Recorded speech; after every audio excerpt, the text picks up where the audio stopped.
You're listening to TIP. Welcome to The Good Life. I'm your host, Sean Murray. On today's show, I talk with Amarjit Chopra, the author of Managing the People Side of Innovation. Jeet facilitates innovation workshops and creative problem-solving sessions for some of the world's largest corporations. And let's face it, we can all get a little better at innovation. In today's show, you'll learn how to grow an idea, how we take an initial idea, which may in fact be deeply flawed, and transform it into a game changer. If you want to be the kind of leader in your organization that drives innovation, Jeet has a lot to offer. And I think you'll find his innovation practices go way beyond business. They can make you a better spouse, a better parent, and a better friend.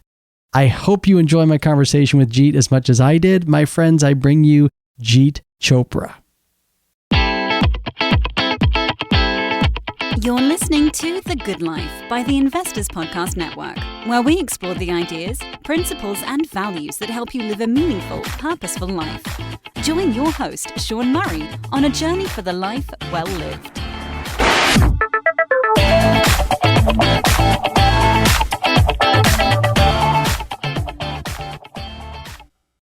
Jeet, welcome to The Good Life.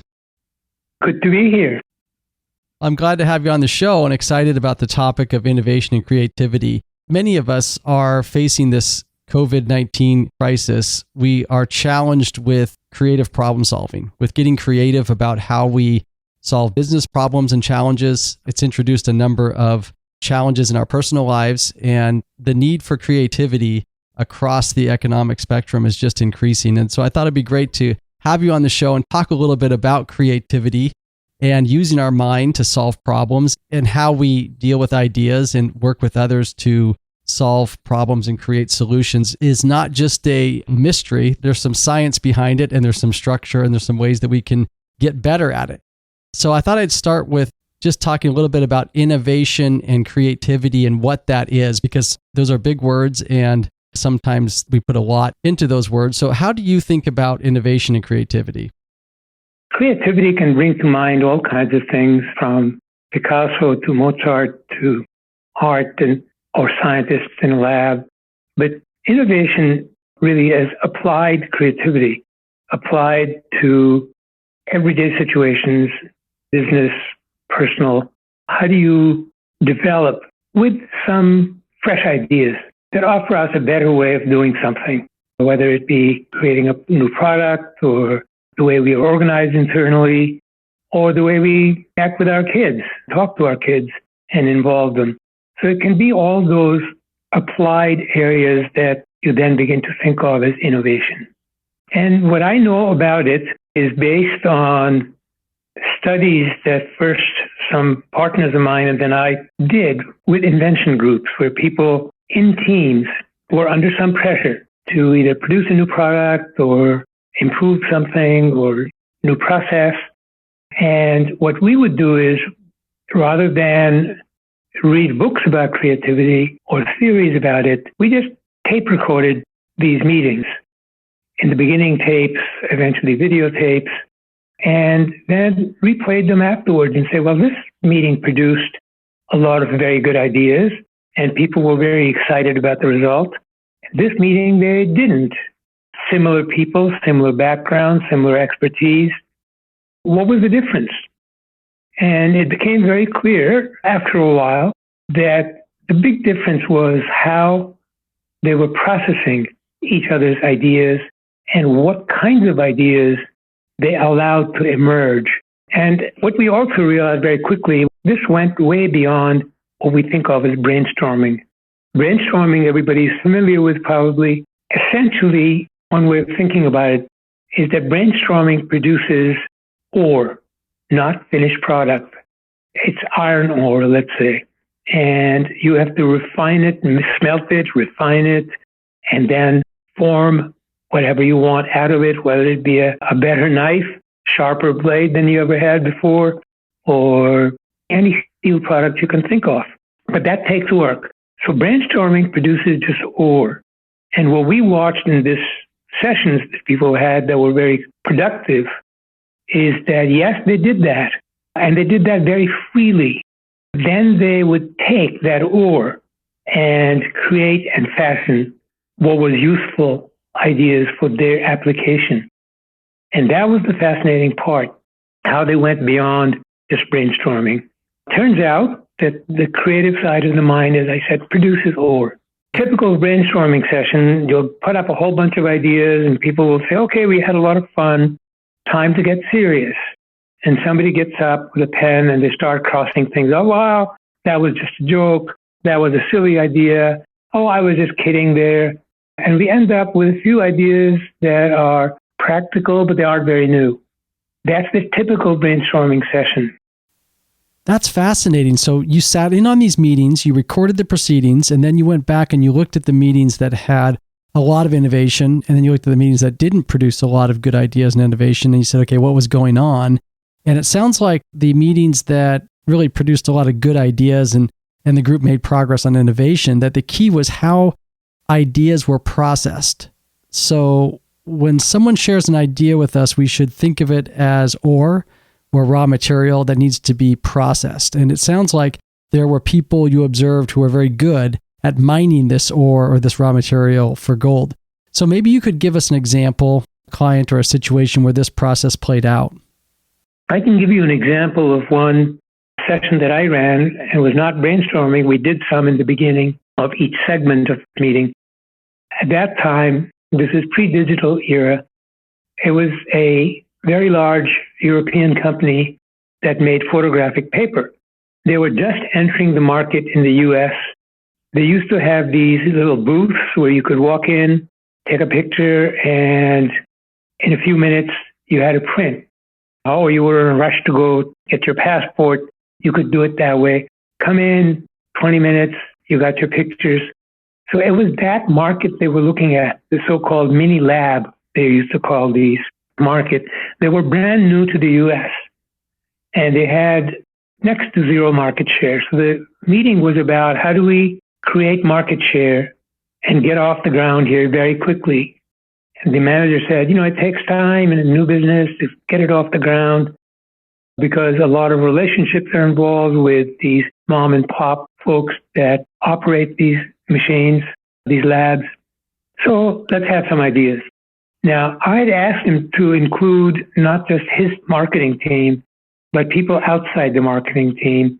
And this was somebody in procurement, I'll call him Joe. So we did a little brainstorming. I said, all right, let's get up some, whatever comes to mind.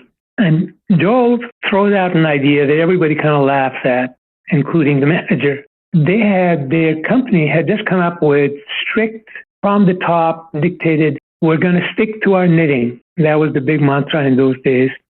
No acquisitions, no going outside to acquire anything. Going to do everything in-house.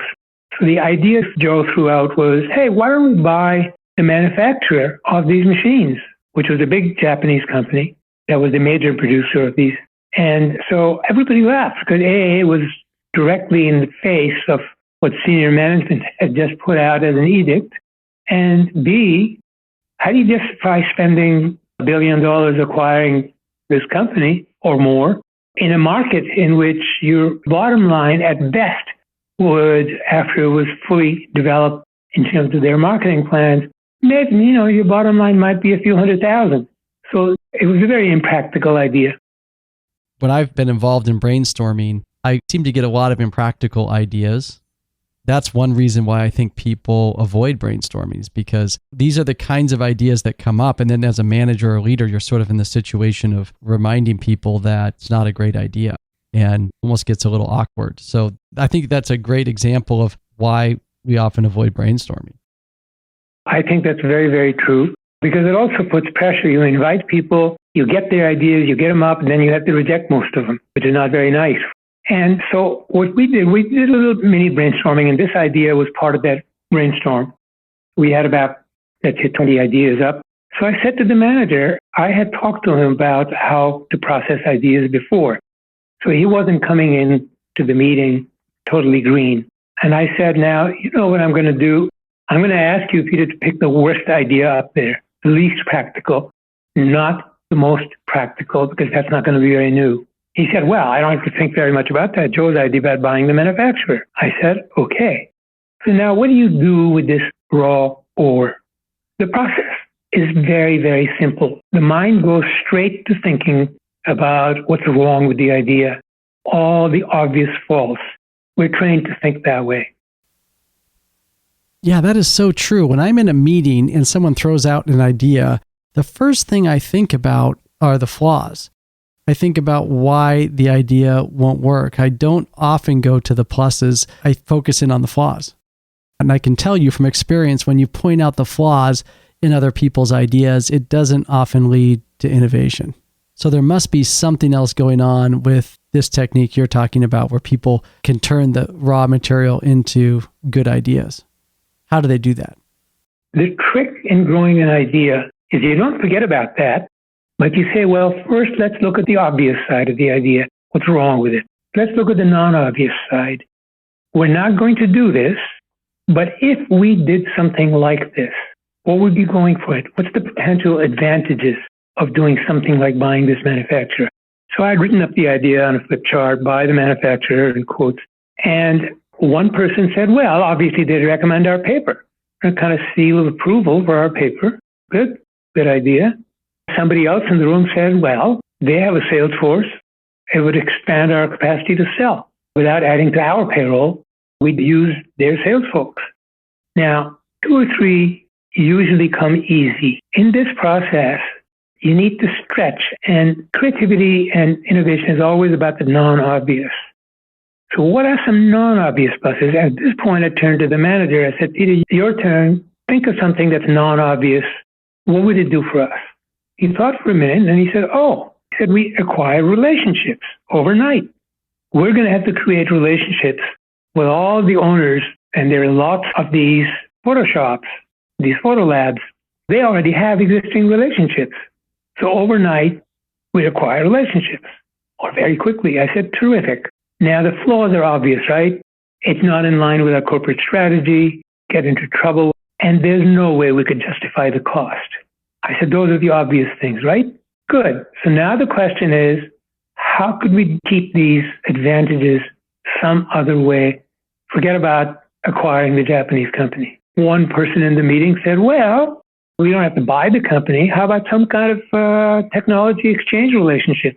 We have a very good technology group. They have a good technology group, some kind of exchange, some kind of relationship with the company. And somebody else said, yeah, he said it could be a marketing relationship. Wherever we're strong, we help them to market. Where they're strong, they help us to market. There's one of his staff members, let's call her Sue, just looking at the pluses that I had written up on the board. And she raised her hand. She said, hey, wait a minute. Why do we have anything to do with this Japanese company at all? She said, in every town, every city in which we're going to operate, there are people who service these machines. These are independents or they're very small organizations. Why don't we acquire a few service companies?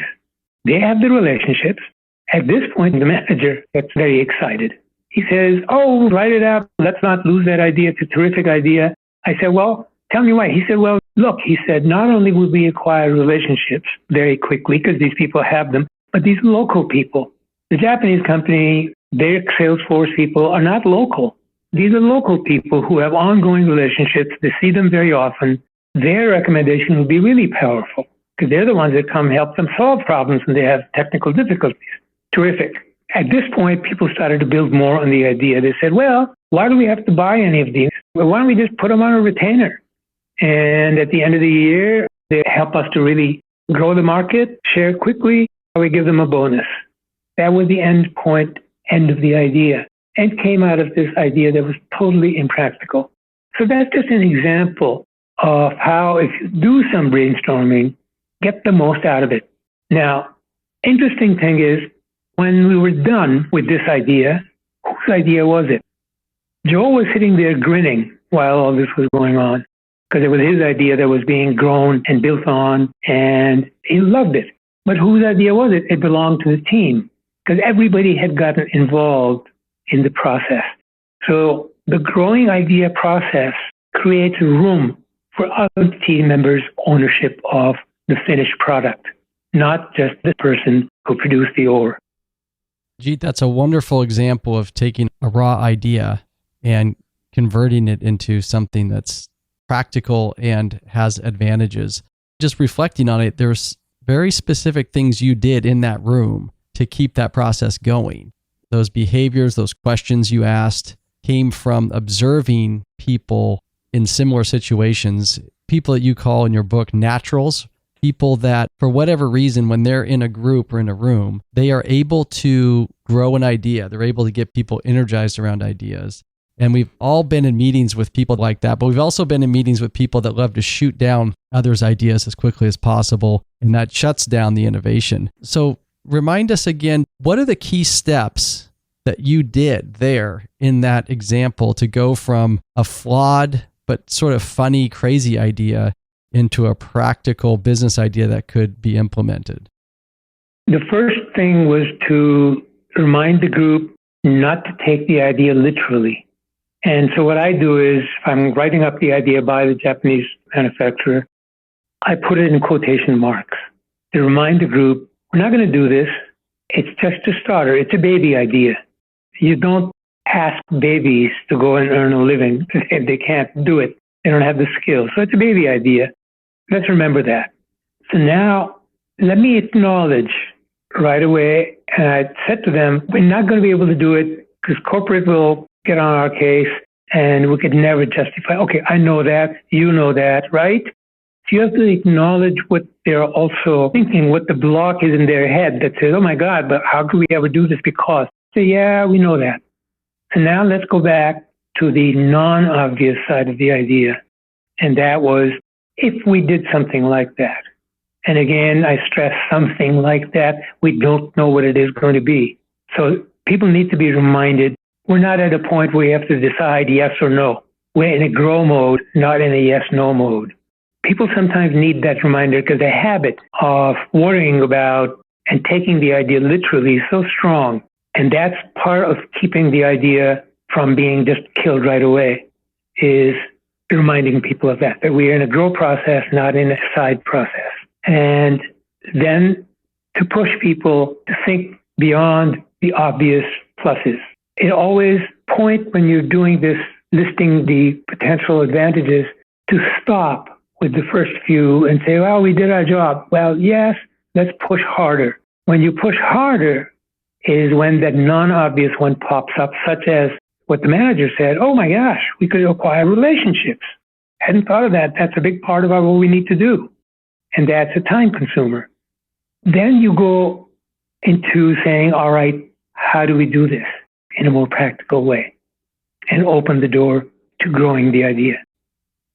Reading your book, I've practiced applying some of these idea growing ideas. And one thing that I find interesting is when I'm listening to an idea, as I go about my day with my team and working on my business, ideas will come at me. Sometimes it's not in a meeting, like specifically in your example where you had convened a team specifically to create problem solving. Sometimes you're going about your day and someone comes up to you and says, hey, Sean, got this idea. And I've been listening to the conversation in my head as someone is explaining their idea to me. What often first pops up in my head is all the flaws in the idea. That's the first thing that almost by instinct, and I think there's a reason for that because I'm thinking about practicality, I'm thinking about budget. In this current situation we're in with coronavirus, there's a lot of fear out there and there's limited resources. And so you're thinking about the constraints. You don't have time for crazy, flawed ideas, or at least you think you don't. So as I see those thoughts coming through, one thing that has helped me in reading your book and you're applying your ideas is that if I can just suspend that for a moment, that's the part of my brain that is being practical and trying to shoot this idea down, and flip that to what do we like about that idea? That's the question I've been trying to go to when I hear an idea from an employee that has some merit but is completely impractical, is just suppress the part of my brain that wants to kill the idea and ask that person, tell me more. Why do you like it? And it's produced amazing results. Yes. In your own mind, you can remind yourself, I'm not going to forget the negatives I'm thinking about. Those are things, hurdles to overcome. We'll get there. But we need to arm ourselves first. What's the reason for trying to overcome those hurdles? What's the goal in this idea? that we need to save and pull out. And so, what do I like about it? What if we did something like that? Once you begin to see what the potential is in it, now you are energized to say, okay, now let's overcome the negatives. Let's take them one at a time. Now, you'll find very often that if you, in meetings, for example, you go through the advantages and somebody will say, yeah, but let's not lose the negative. Okay, fine, let's list them. And you may end up listing 6 negatives of an idea, potential problems with it. What you need to do is to say, okay, which is the biggest one? Is it cost? Is it what? And people will say, yeah, it's the cost that bothers me the most. Fine. What's the question about it that you need to resolve? Is it how to make it cheaper? Is it how to get the customer to pay for it? Is it what? What's the question for which we need creative building on the idea? So once that's clear, what's the primary flaw? What's the big problem with this idea? Well, we don't have the physical capacity. So what's the question? How to acquire the physical capacity? How to find it somewhere else? What's the question related to the problem that you're seeing with this idea? The biggest problem first. I like the idea of attacking the biggest problem first, because if you can remove that, then you're well on your way of converting this into a good idea, right? That's the biggest obstacle that's preventing this idea from really soaring. So if you can address that and start creatively problem solving around addressing that problem, then it's the highest leverage point to convert that raw material into gold. Now, what you find very often is that the reason for focusing only on the biggest problem is we're not doing a pro and con. We're not measuring the pros versus the cons in a balance. We're saying, what's the biggest negative? What's the question about it that we need to answer? And you find more often than not that if you do this with 1 or 2 of the major problems that you had with this idea, the rest disappear because the idea changes. You're no longer talking about buying the pros and cons of buying the Japanese company. So any other negatives you might have had about that idea are irrelevant. So you find that you never need to actually work on more than 1 or 2 of your concerns. And because in the process of addressing those, you're changing the idea. It's growing, no longer a baby. Another aspect of the example that you just provided around the European paper company potentially buying a Japanese maker of the machines, you talk about in the book, any innovation at its heart, the value of the innovation is really only realized through execution. You can have a lot of great ideas, but if you can't execute, you personally or your organization doesn't get the benefit of the innovation. And to execute, you need people's hearts. And you say to get to their hearts, you go through their minds. There's several things there. One is that we are thinking animals. Descartes even said, I think, therefore I am. We identify very much with our minds, and your ideas, your products of your mind, your concerns are also products of your mind that need to be addressed. But the products of your mind are not just something there. They are pieces of you. So what you do to those and how they're managed and handled is a very powerful way to make people feel good about themselves and to feel that they have ownership of whatever decision you make based on some of those ideas. The second thing is that we don't exercise our creative side of our mind often enough at work. We feel we don't have the time for doing that, or our muscles aren't very strong because we haven't practiced growing ideas. And it turns out that having shared that experience of jointly engaging our creative sides is both very satisfying to the individual, but it also creates team spirit. It's like going whitewater rafting together. Oh, look what we did with these ideas and how we avoided the rocks and we came through, and oh wow, what a trip we had. So it's an enjoyable trip for both the individual and the team. Yeah, it's a shared experience that people get jazzed about. There's something about creativity and innovation that brings out a certain energy or passion or zest. And if we can tap into that as a manager or a leader, or even in our personal relationships with, as you mentioned, like in our families, with our spouses or our kids, people share ideas with one another. How we react can have a big impact on that relationship. In your example, the manager was able to involve, I guess with your help in that room, but was able to involve pretty much everyone in the room to somehow add a little value to the idea, where the end product was, well, you couldn't really assign the end product to any one person. The ownership of the idea, to your point, was to the entire group. But the power of that in the next phase of innovation, which is execution, is not something to underestimate, because as a manager or leader, you now have a group of people who feel bought in to this idea that they created through a shared experience. And you're going to find that their hearts are in it. They're more committed, and your chance of getting the idea out the door, executed, and realizing the value is much higher. This particular meeting, it was a 2-day meeting. This went on. This kind of growing of ideas was going on all the time. At the end, the manager had a business plan that people felt the same way about as they did with this one idea. It was their plan. Now, the second thing to think about is the meeting is just one thing. Okay, it was a formal meeting. We did it. It was good. The important thing for the manager was to, when they all got back to work, to remember to keep doing this, because people learn then that their ideas are safe with him. And so they will come see him in the corridor and say, "Hey, Peter, I had this crazy idea the other day. Here's what it was." And Peter doesn't have to respond to it right then. He can say, "Well, thank you very much. Let me think about it." And sort of everyday exchange with people, as you mentioned, sometimes people will just come up to you and say, "Sean, I have this thought. What do you think?" If you don't have time to go through the growing process right then, you can just say, "That's food for thought. Let me think about it."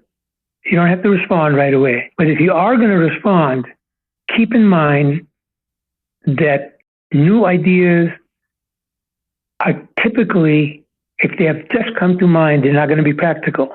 It's usually what's missing. It's like the creative side of the mind says, "My job is to give you something fresh. Practicality, I don't do that. You fix it." Remember that when it's a new, fresh thought, the only productive response is one that helps it to grow. Now, our classic response is yes, but. We've all heard that. Mm-hmm. Yeah, that's a nice idea, but that's just a polite way of saying it's the idea is no good. Gee, it's a very deflating thing to hear when I share an idea and I hear a yes, but. It's almost like my heart just sinks. It's like, oh. The trick, Sean, is to create an alternative habit that doesn't say yes, but, that says no, but. No, I don't think we could do it as given, but let me tell you what I like about it. That changes. You still are not pretending to like the idea or accept the idea. So you're not trying to be just nice. We don't have time for that in the business world. It's too rush. We need to do things. And you can't pretend that you like an idea. But the no but says, no, probably can't do that as you've given it to me, but let me tell you what I like about it. Here's what it would do if we could do something like that. A, B, C. Let me think more about it. How about you thinking more about it too? My concerns, by the way, were, let's both think about it. How could we keep the good part of this idea, its potential? End of the story. So you can do this in the corridor. You can do this whenever somebody walks up to you and says, "Hey, I got this." And other than that, no response. Either one that helps it to grow, which is the no but instead of yes but, or no response that says, "Let me just think about it." It's just food for thought.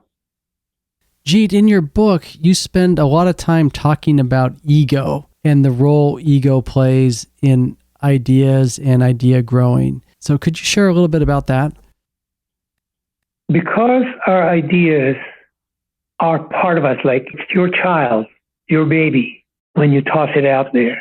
what happens in a classic meeting is if you sit back, the next time you're in discussion, it could be 2 people, 3 people, could be a formal meeting, could be informal. If you sit back and watch the action, you'll see this again and again. Person A will have an idea. Somebody in the room will say, well, we can't really do that because they've given sort of yes, but response to it.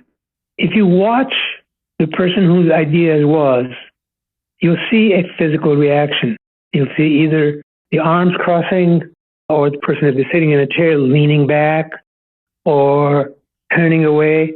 You'll see a physical response. There's an impact. As you said, Sean, it doesn't feel good when somebody says yes, but to your ideas. Now, what happens next is interesting also. You'll see that, let's say it was Jane that had the idea and it was Sam that gave her a big yes, but.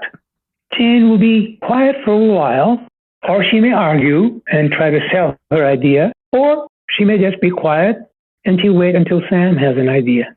And before she has even fully heard it, before Sam has even got it all out of his mouth so that it's fully understandable even, she'll start raising objections to it and telling him why the idea is totally impractical, can't be done, it was done before, it's not new, you name it. And you see this all the time, and it wastes so much time in meetings because the ego agenda is work is there, and it's always at work. Every meeting always has at least 2 agendas. There is the task, of course, whether it's a formal meeting or whether it's an informal one-on-one meeting. You say, well, I have this problem, wondered, what do you think? Well, that's the task. There's always what I call the ego or looking good agenda. It's called enhancing yourself or protecting your self-esteem. Self-esteem is based because we're not just thinking animals, we're social animals. Other people's reactions to us and to our ideas are like mirrors in which we watch ourselves. How do I look? Well, other people's reactions to, am I really as smart as I think I am? Well, I look to other people's reactions to what? To my ideas, to my thoughts, to the products of my mind. And whether we're aware of it or not, it's always happening. And as soon as my self-esteem is attacked, or not necessarily the person who's doing it has no intention of doing that, they're just responding, but the impact on the other person's idea of themselves, oh, I'm not so smart after all. And once that happens, 2 things will happen in a meeting. The person will stop putting out ideas, I don't want to take the risk, or they'll start attacking everybody else's. You have to repair the damage that was done. You have to maintain or protect and repair the damage that's done to self-esteem. So what's the moral of the story? Be aware for yourself. Let's just talk about individuals. When you're discussing things with other people, be aware of the tendency to play it safe. You have raw material. I don't want to put it out there because it's going to get knocked off or killed. Just be aware of that tendency to self-censor. Okay, you don't want to let them see it, fine, but don't lose it for yourself. Make a note of your own thought, mentally or on a piece of paper or whatever. Don't lose your own raw material thoughts.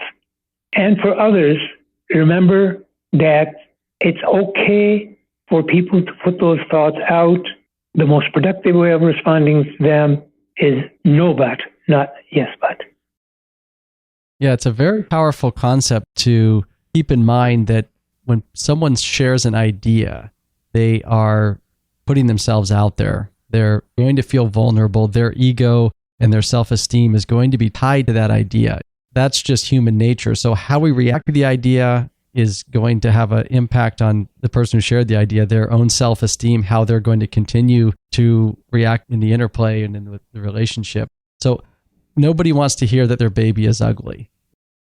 It's also important to remember when you're a boss, people come to you all the time and they're either not going to share any fresh thoughts with you, or they're going to feel like great the way you respond to them. So do you really want people to be open to you and be open with their ideas? Do you want them to trust you with their babies, so to speak, or not? You control that. And so if you find and say to yourself, my gosh, why don't I hear more from my team? Well, look at yourself first and say, well, what do you do when they do give you something? How do you process it? And that can make a very big difference in relationship, in how much they feel you're with them. You can be trusted with their thoughts, with their ideas. They can be open with you. So it's also just in your ongoing relationships with people, not just in meetings. Jeet, I want to go back to something that you mentioned right at the very beginning, which we kind of glossed over, but you talk about it in the book, which is in the brainstorming meeting, you immediately focused on the most impractical idea or the silliest, I think. And when that idea first surfaced about buying the Japanese company, there were a lot of laughs. Why focus on the craziest or the idea that gets everybody laughing so much? What is it about those ideas? They're often the ones that we, in a typical brainstorming kind of meeting, are the ones you just dismiss right away. It's in part, it's because that's raw material, that's ore. And usually the ideas that are seemingly practical already typically are not new. Their newness quotient is low. The highest newness potential of fresh, different way of doing something is usually in the ones that are not practical, which is why I very often say, let's pick some of the least practical ones and let's look at them first and see what happens.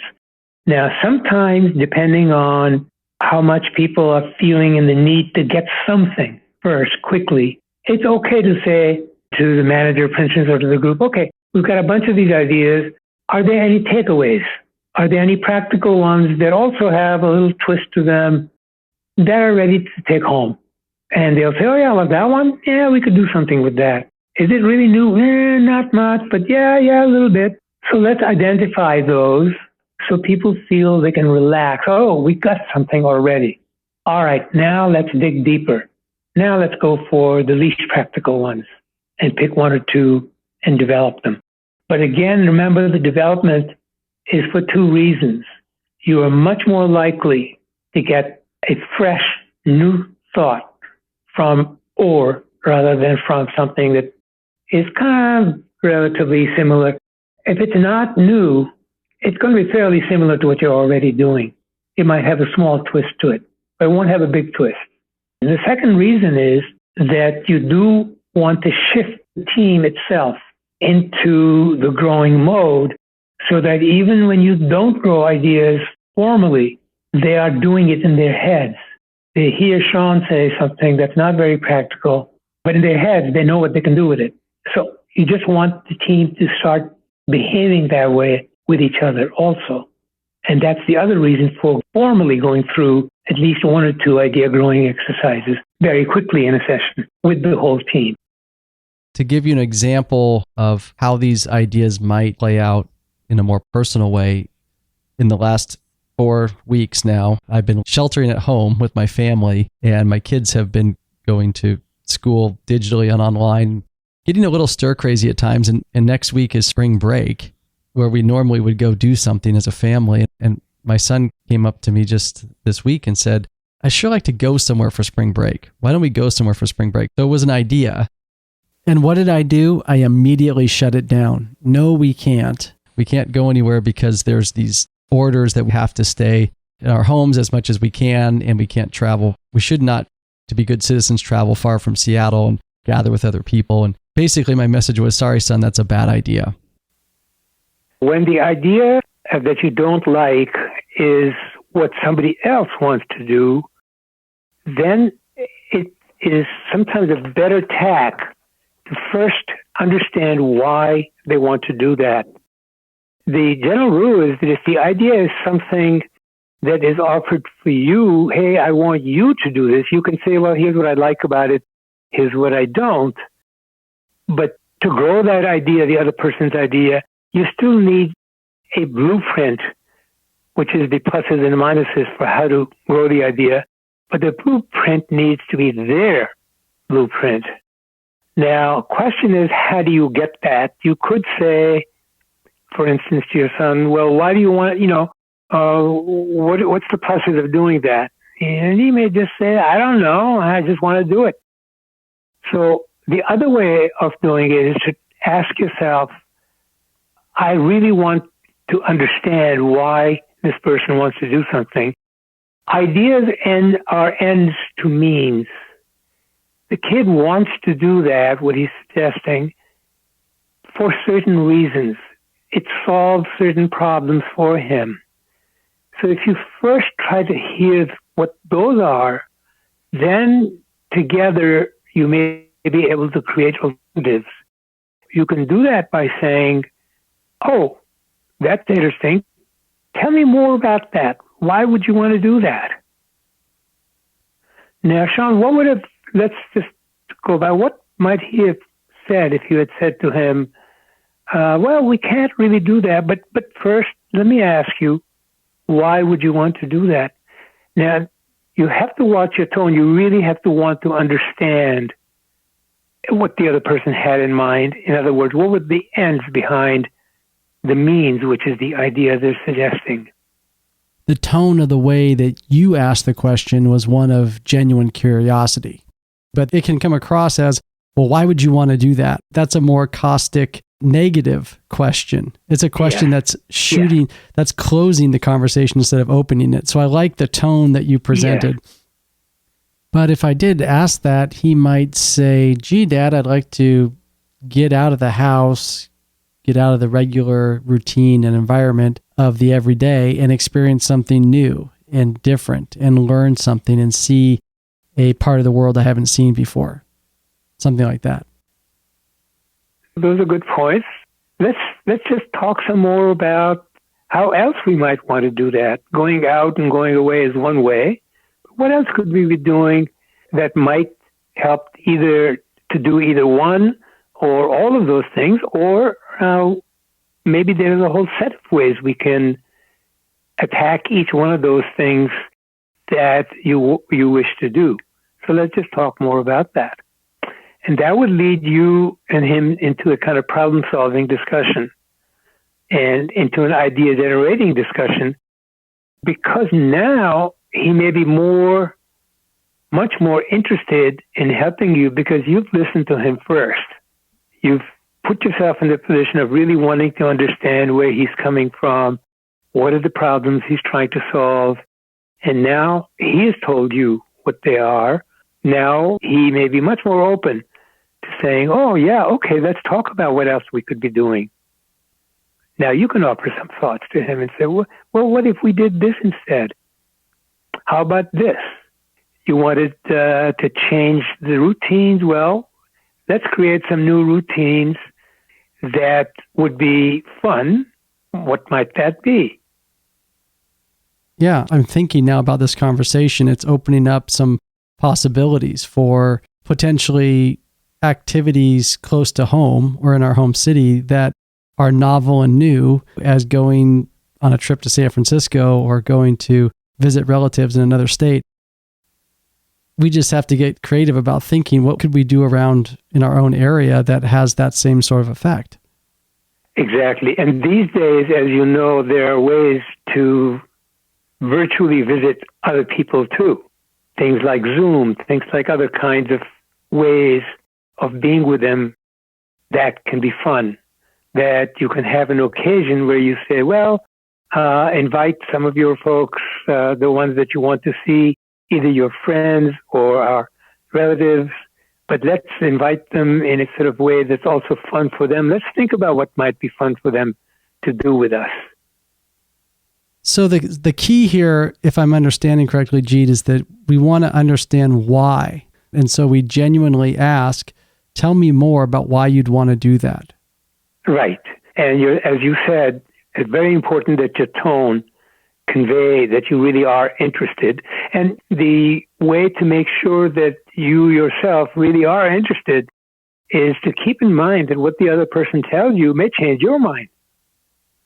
And you may say, oh, gosh, I hadn't thought of that. Maybe it is some way to let us do something like that and find a safe way of doing it.